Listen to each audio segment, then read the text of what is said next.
Brodes Media.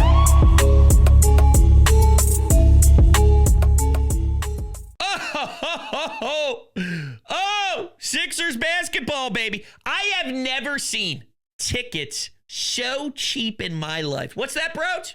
Tickpick. You can get $10 off of your purchase right now by utilizing promo code BRODES10 at checkout as long as you reach the $99 threshold. But here's the thing. You can go and check out a Flyers game, a Sixers game, anything local, concert-wise, and you'll see numbers that will blow your mind cheap. $29, $32, $40. And you may be thinking, Brodes, I don't want to sit all the way up top with my back against the wall. No. Let me give you the Matumbo wag, baby. No. We're talking 100 levels. It is insane to see these prices available for you on Tickpick. So don't be dumb. Don't be silly. Don't go to any other ticket platform out there. The best prices available for you are on Tickpick. And, again, you will receive money off by using code BRODES10 at checkout.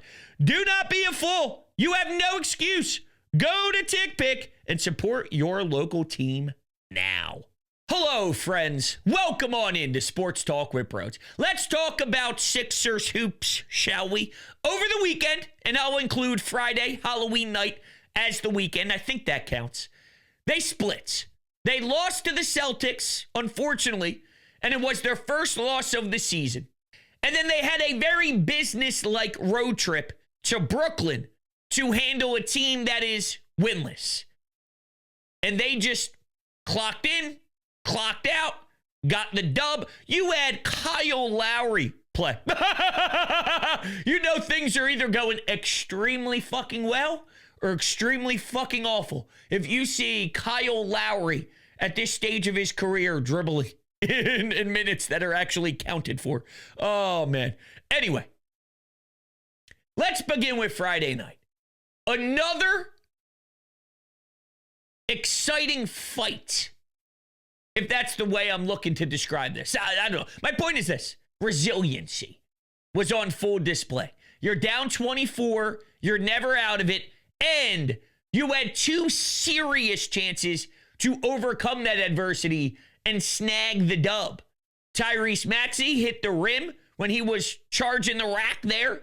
And then you also had the weird, hesitant Grimes possession where he throws it to Embiid, who has to launch it. He doesn't even get the shot off, and it was poor execution. It was horrible out of Grimes, but sometimes that happens. The reason I bring it up, though, is there is a debate going on. It's, should you be worried that they are constantly down double digits to teams, or should you be proud of the way that they put their blood, sweat, and tears onto the floor on a night-to-night basis? And knowing where this current roster and franchise is, I'm taking the latter.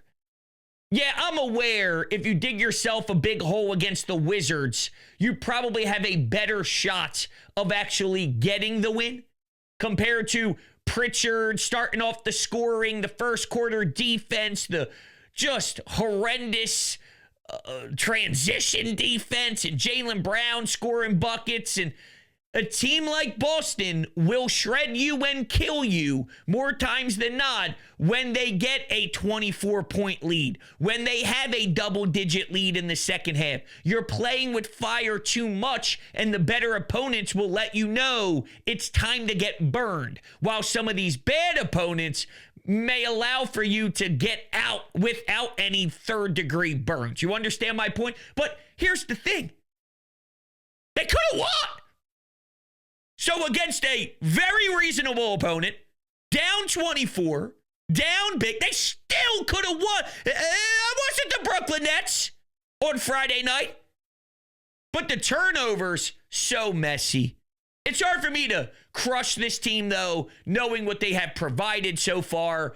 I chalk it up to one of those games, you'll learn from it. You got to find some things about your team, and you got to go through these losses to kind of get a grasp on exactly what you're going to be about. For example, Nick Nurse, after the game, went right to that third quarter and went right to some of his rotations and realized the VJ, Grimes, Watford, Edwards, Andre Drummond rotation, probably not his best way to substitute. And what happens, though, is Joel Embiid's on a minute restriction, and you're trying to get Maxey to not run 47 minutes a night, and you got to find time for him to get a rest and a breather, so you're not wearing him out, even though he's 24, and it seems like he never runs out of gas, and his gas tank's always full. It's game, 5, 6 of the season. So that's in the back of your mind. And maybe that just slipped past Nick Nurse in the moment. And that's going to happen. And you got to work through that stuff. But, that's your head coach afterwards acknowledging we need to be crisper. We need to be smarter. We need to put different pieces on the floor together. And that'll help us out in those situations. And if there's nothing wrong with that, you're going to have those type of things pop up when you're not even through 10 basketball games. That's okay. I'm all right with that. Even though it's always a sour taste in your mouth when it's the stupid Boston Celtics, you take a lot of pride in the way that they went out there. And I'm not mad at Nick. I got people absolutely annihilating the coach for the final play. I got people ripping up Joel Embiid as if Joel Embiid was the reason why that play failed at the end. We got to get Maxey the ball. We got to do a better job. We can't allow Boston to take away your main option there coming out of, hey, we got to have it bucket. All right, that can't happen. So there's so many layers to why that failed. Grimes not knowing what to do, and when the pressure came, he sort of panicked, and that obviously threw everything out of whack and out of sync. Joel was just the one that happened to be the guy that got the ball when other people screwed up, and he just had to launch it. But you got Embiid! Boo! Horrible! I'm going, Embiid?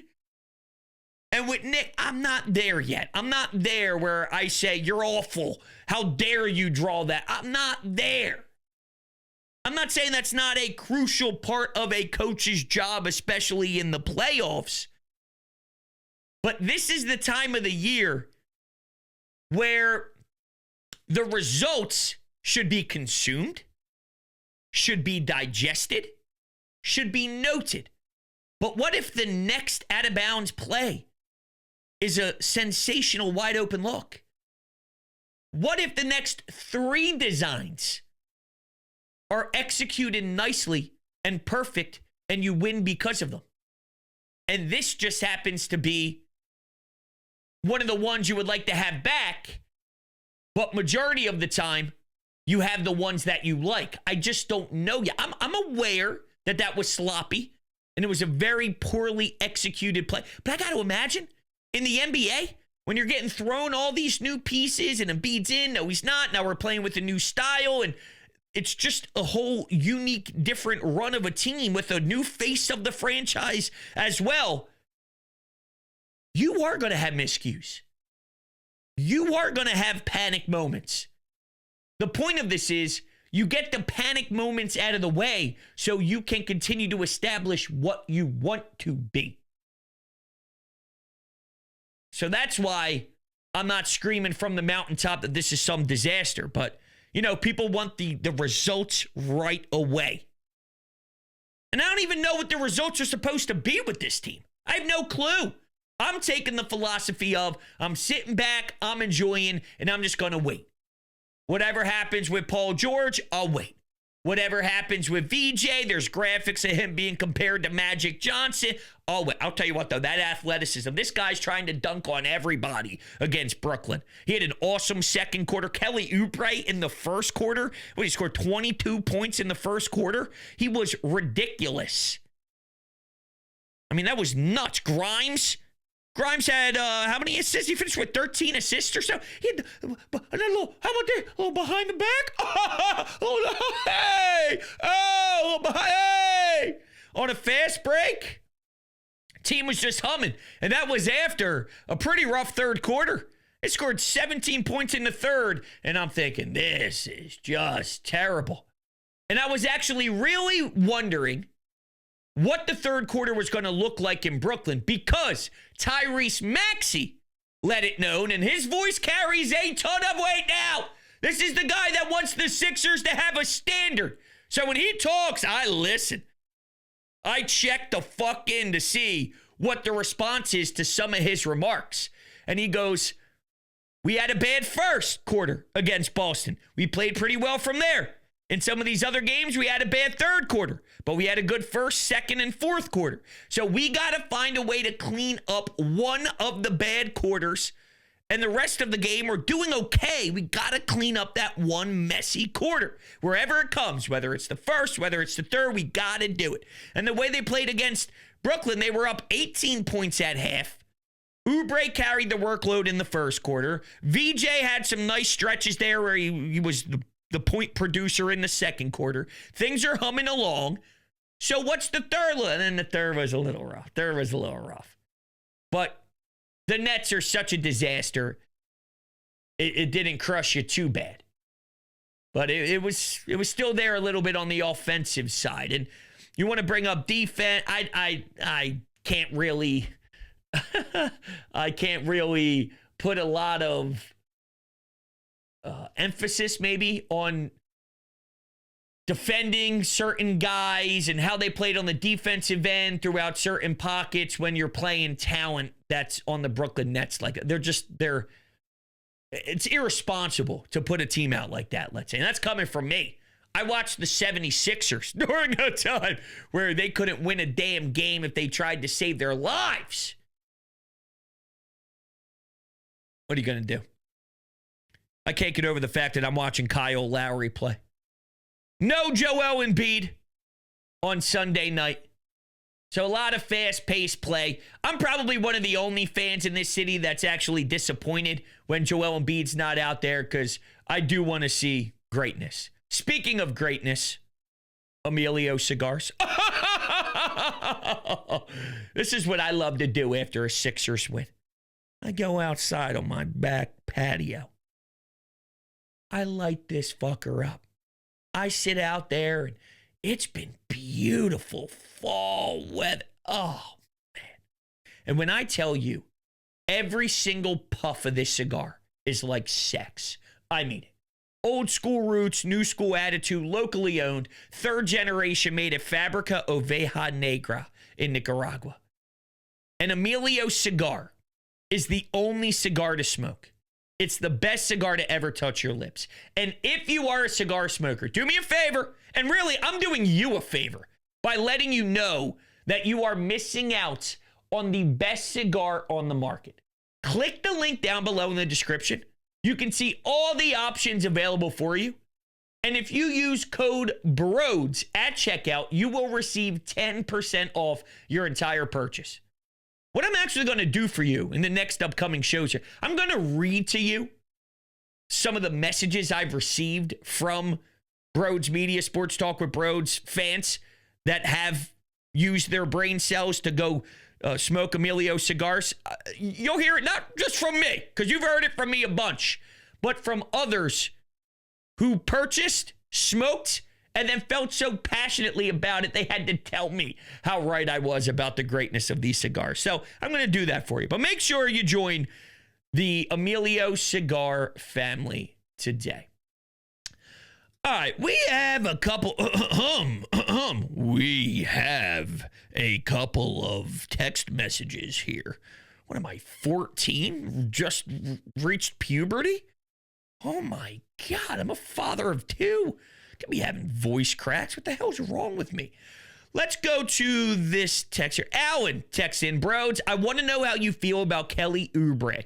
You've always been very critical, but would you say he's proven you wrong? What's his role with this team in your eyes? Actually, Allah did a good little highlight package of Kelly Oubre before the game even started. And he talked about the energy he brings on the floor, the professionalism, the veteran presence he brings as well. He's a good mix of... He's been around basketball a long time. I think think there's been a time earlier in his career where he was looked at as a less serious player. And truth be told, I'm probably one of those guys that put him in that category. And I don't think he's a serious player by any means. Is he unserious? Maybe not as unserious as I once thought, but you also mature as you get older. I think he found a nice home here. I think he's found a nice spot here, and he's comfortable here in what he's trying to be. He's a good mix of bringing that fun Maxey Edgecombe vibe, and maybe those two bring the best out of him. Where having those guys generate their style has sort of poached it out of Oubre. But then he's also a veteran now, too. So it's some combination of that where it's just a solid piece. He's a solid piece. And statistically, throughout the first 5 or 6 games here, it's more than just a solid piece, putting up pretty decent numbers. But let me take a sip of coffee here. I'm holding this mug. It's getting hot. You said I've been critical. Has he proven me wrong? Has he proven me wrong? I'm sure I've said some harsh things about his play in the past. Has he proven me wrong? I don't know. Because I still, at the end of the day, don't want to make it seem like he's more than what he is. But is he better than I thought he'd be? Yes. Do I think it's this overwhelming amount where all of a sudden he's a franchise piece? It's a replaceable piece, but he's doing a good job of that role.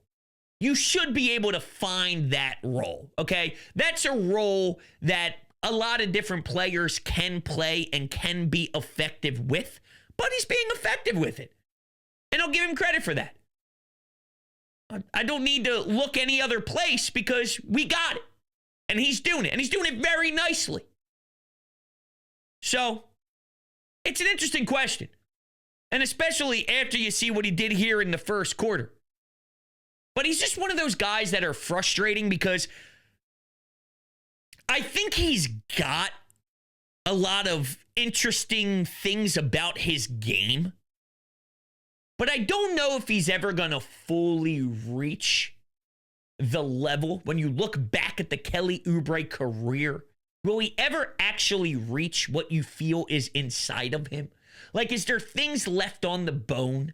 And that's where that unserious comment and that word to describe him, is that where that comes from? I don't know. Am I being way too ridiculous? I don't know. I like him though. This is a new era of Sixers basketball.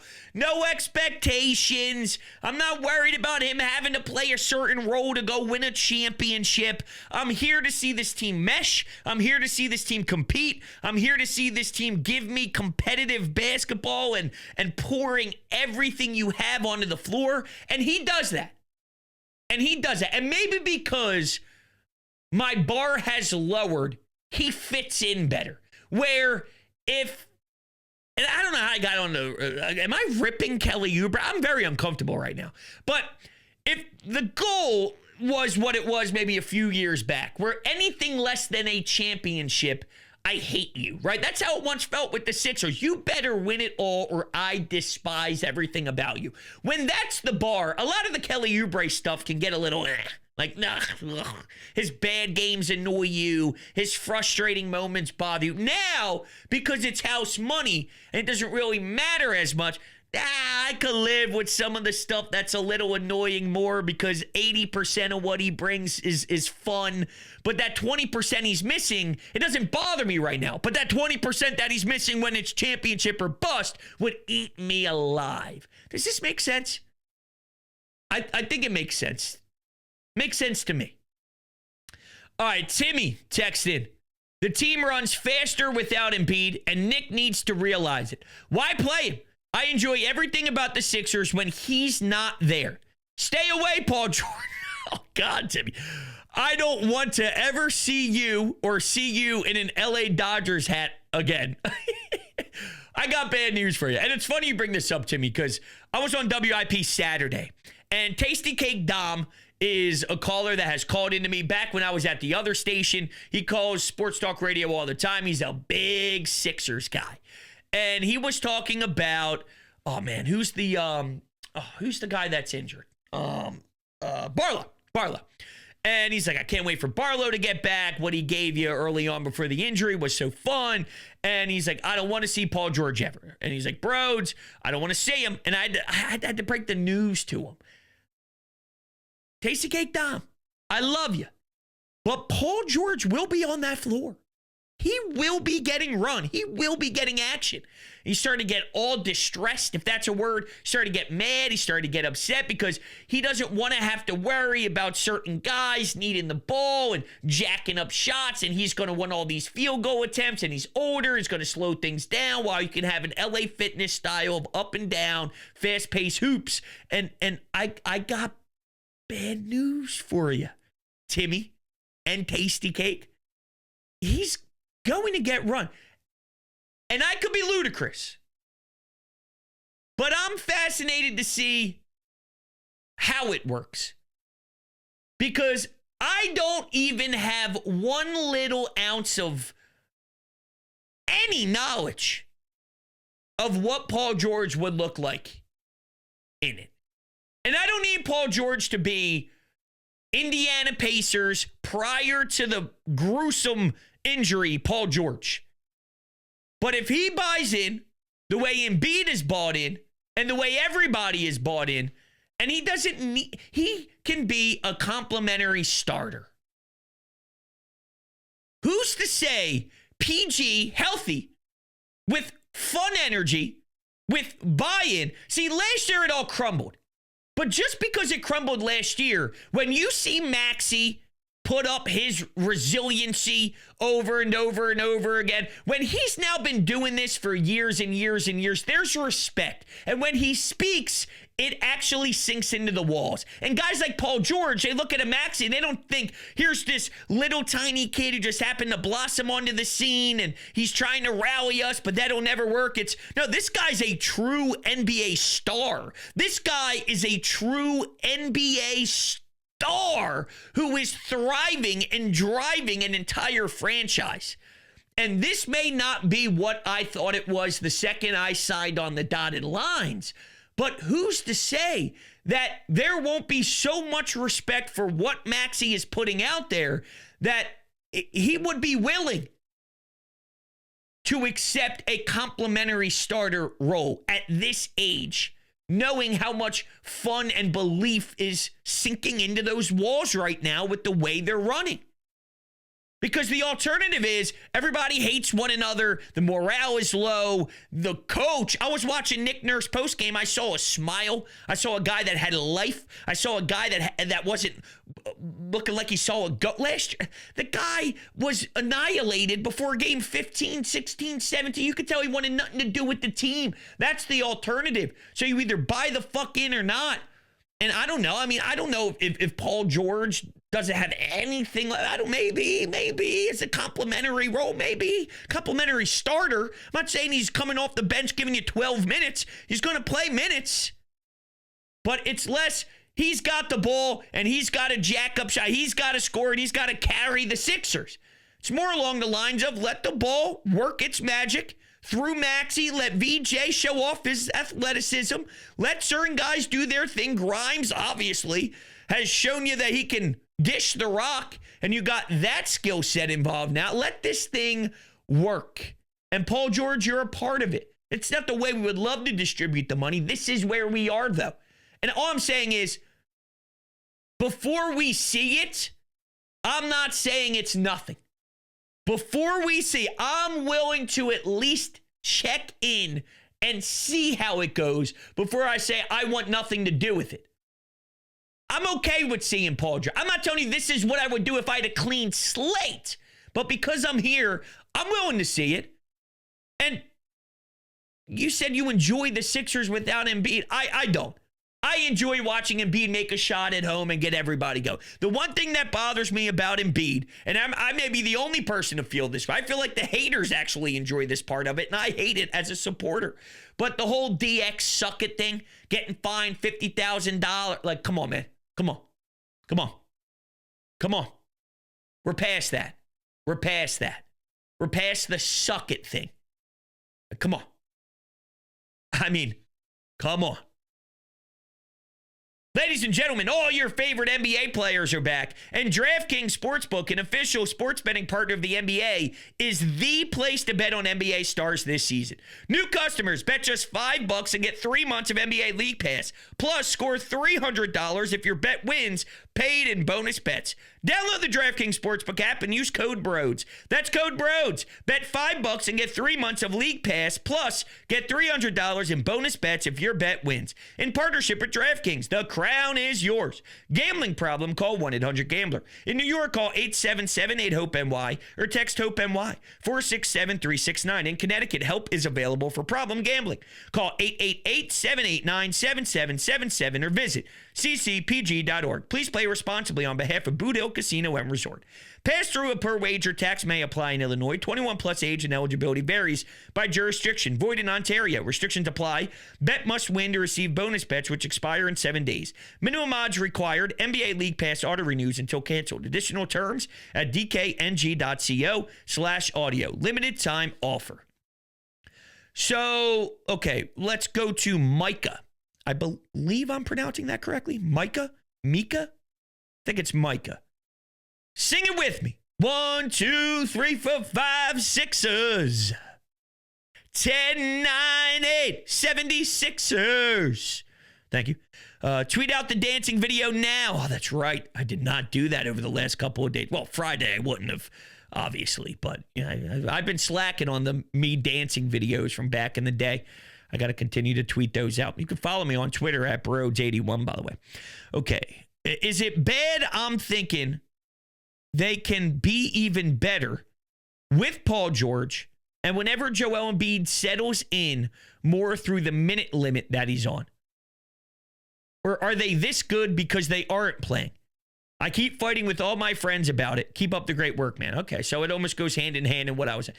I believe what you're saying is true, Micah. That they can be better when all of this gets ironed out. Better in what regard? Well, does Joel Embiid still look lackluster defensively and rough moving defensively? Big picture, yes. I did see a sequence where VJ Edgecombe was dominant defensively, and he did a great job sliding his feet, and he was guarding someone driving the rack, and Joel was there to help and swat the ball, and there was a big block. But more times than not, yes, I would agree that he looks so limited on the defensive side, and I don't know if that's going to improve. Only playing 20 minutes a night, only playing some games, I don't know. But offensively, I mean, truth is, they stink with him off the floor defensively, right? They're not some juggernaut defensively when he's off the floor. So if he can still contribute at a high clip shooting, then I'm okay with that because they're bad without him defensively. If they had these unreal numbers that scream they could do X, Y, and Z, and transition defense was off the charts, and blah, blah, blah, blah, blah, and then Joel enters, and he's such a slog, and he's such a slow man that he's just hurting everything about them, then, okay, we can open up that door, but I think he's still such a lethal scorer, and he's still so respected defensively because you can't allow for him to get going, and you can't allow for him to operate at certain areas, and when he does get cooking, it's scary. See, he scores 25 points. He plays 20 minutes. So some of you look at the box score and say, oh, well, he had 25, 7, in 20 minutes. In 20 minutes. And I'm sure they have certain numbers in their mind where they want him to get to 30 minutes by some point. They need to get him to 35 minutes at some point. And we hate to use ramp up, but I got to imagine that that's all part of this master plan at some point. Are they? I got to imagine someone as talented as Joel Embiid and even this version of Paul George. It's about finding the right way to make the chemistry work. I'm not demanding Joel take 40 shots and Paul George take 20 shots and, like, let's go. Okay? I'm saying, see how you can twist everything to make it align. And it won't be what we anticipated the day the big contract was signed for Paul George, the second he put on the Philadelphia 76ers. It's not that dream. The dream that Daryl Morey had the second he pulled that off is not this one. But sometimes things work in weird ways. Sometimes you don't expect certain things to happen, and it happens. And you adjust. Did you expect to have a VJ Edgecombe? No. VJ Edgecombe is tearing up the league. We haven't even seen Jared McCain yet. Wait till McCain's flirted in there. And then you get the distribution of PG. And there's so many layers to that. I'm with you, Micah. I think you need to continue to fight with your boys in the group chat and rip them apart and say, give it time. Am I telling you it's definitely going to work? No. I'm telling you I think it's worth a shot. And I think the intrigue is worth having. If it doesn't work, it doesn't work. Okay? No one's saying that it has to be this and you have to sink or swim with this no matter what. You do what's right. Once you get all the information and all the data, you do what you feel is needed to be done. But I don't have the data yet. I don't have the information. Give me the information first. Then I will give you my finishing thoughts. But right now, there is an emptiness or there's something missing from the equation. Let me get everything first. Then I'll plug it into the equation. And that's the way I see this. All right. Need to get that off my chest. What do they have coming up here? Let's take a look at the Sixers schedule. I hate the NBA Cup game. I never want to watch a stupid blue court like that again. It hurts my eyes. Painful. So the Sixers are back in action on the road against a 5-1 Chicago Bulls team Tuesday night at 8 o'clock. That'll be fun to see what they do away in an environment with a team that's playing well. Then they're on the road facing a Cleveland Cavaliers team, which we know on paper is supposed to be a threat. They're 4-3 right now, very early in the season. The Raptors, the Pistons, the Celtics, the Pistons, the Clippers. I'm just taking a look here. All right. What I don't want to see, and I know it's out of their control, but when you sit down and watch a game against the Nets, you want it to just be a ho-hum, go out there, execute, blow them out, and hope in the fourth quarter you can actually allow a Tyrese Maxey to get off his feet. Let him hydrate, let him eat a banana, get some potassium in him. I don't need him to go play 47 minutes against a Brooklyn team to scrap out a win. These are the games where there's a job to do, and it's something that should be completed by the 32-minute mark in the game. And they did that. But when I look ahead at the schedule, I know those games are in there, but I don't want them in there. I want to see a battle-tested type of game. Friday, Halloween, we go to my wife's aunt's house, and she makes chili, and all the kids come over, and they walk around the neighborhood. And Brooklyn, who's almost 2 now, we did our first trick-or-treat. We went to a couple houses. She's small for that. We did 3 or 4 houses. It was the best. But the game felt big. Boston, Halloween night. You have to go to the stupid Amazon app or whatever app. What app was that on? Was it Amazon? I forget what broadcast it was on, but, you know, it's like the game big. I don't want to see many of those games popping up on this schedule here. I don't know what the Pistons are this year, and you see them twice in the next upcoming run. You get to play Boston again. It seems like a couple of matchups already, and you get to see them on the 11th. Milwaukee's in here. Miami's in here. Orlando again.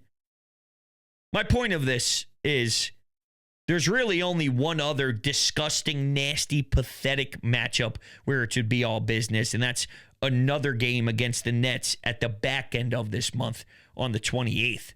Other than that, there's at least some version of respectful basketball. That would be a test that we're looking for. I'll give you a test. All right, here's my test. Go to Camden Apothecary and tell me how great your experience was. Because I'm going to tell you right now, you're going to come back and say, A+. I don't know what type of transition that was, but let me tell you something. I love cannabis. And I love Camden Apothecary's cannabis because it's the best cannabis ever. Philly fans, game day is stressful enough. Parking, traffic, long lines. We've all been there. But when it comes to your cannabis, Camden Apothecary makes it easy. And they are only 5 minutes over the bridge. This is the dispensary for sports fans just minutes outside of Philly with plenty of free parking. You'll be in and out fast. No hassle, no waiting. And they don't just care about convenience. Camden Apothecary is all about guest experience. Their staff makes sure you feel taken care of every time you walk in. Plus, they carry only the best quality cannabis at the fairest prices. So whether you're stocking up for the tailgate, the watch party, or celebrating a big win, you know you're getting the good stuff without overpaying. They even show love to the community with specials for fans, students, service members, and healthcare pros. Camden Apothecary, top quality cannabis and great prices. And an experience made for Philly fans 21 and up. Tell them Brodes sent you for 10% off. That's right, 10% off. There is nothing better in this world. Last but not least here, let's go to the Sixers Twitter page, okay? Because I know they tweeted a few things out here. Okay? How about this? How about a little how do you do from your 76er squad in Brooklyn? Man on him. Edgecombe, slot triple jackpot. Good swing into the basket. The other, of course, Tyrese Halliburton. Get well soon.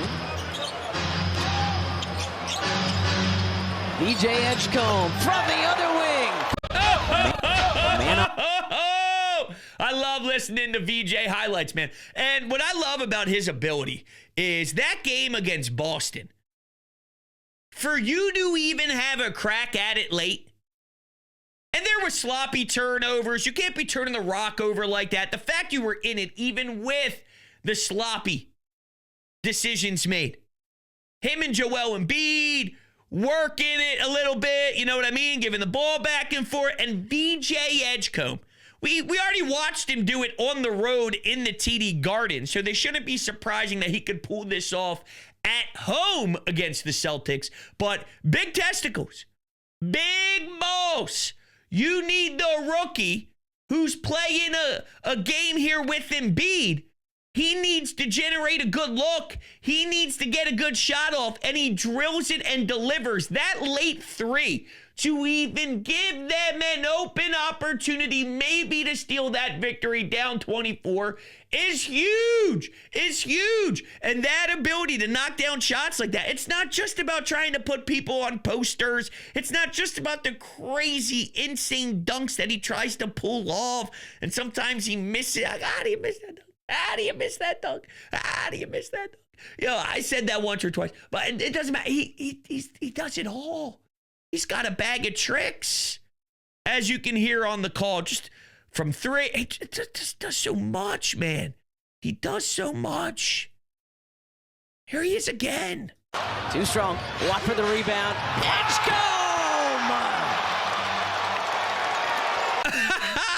He goes in with the two-handed jam. And then they show the clips of everybody on the bench and the excitement from his team. Here's something to appreciate, and I'll say it on my way out. This locker room, and a lot of these faces were in here last year, not all of them. But the reason why I'm willing to give this a chance to blend with some of the faces that haven't touched the floor yet is there are people here that are building a chemistry that screams a team. A team. And they weren't that way. But now something is becoming a team. Something's happening here. Something is happening here. It's working. It's clicking. The fight is there. The belief is there. The brotherhood is there. And even though some of these faces were a part of the dreadful season last year, it doesn't mean they can't be a part of what this display of a team is. Sometimes you go through those hard times and that pushes you into a different mindset.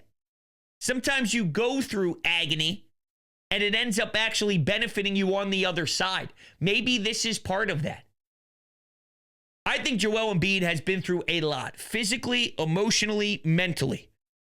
Maybe watching someone else take this franchise from him can actually allow for him to settle in, be in a better headspace, which then would allow for him to be a better player on the floor, which then allows for him to settle in and be what we need this version of Joel Embiid to be. Maybe everything that he has suffered through in the past and the grind of last year and how painful and brutal it was allows for the 2025 Joel Embiid to work. Same with Paul George. Maybe there's something. Am I being way too optimistic? And it seems like I'm just looking at this through Sixers glasses. I don't think so. I don't, because it's contagious. Watching the bench, seeing the players freak out, watching everyone be happy for Edgecombe. You can't be mad at VJ Edgecombe. You can't be mad at Tyrese Maxey. You can't. It's contagious. It's infectious. So when I'm talking about some of these high-profile athletes, some of these big contract players, where they stand right now, when guys do that, there's really only one true response, and that's to be a part of it. Because there's nothing at all that's off base with the way VJ and Maxey are carrying this thing. It's infectious. You become part of it organically.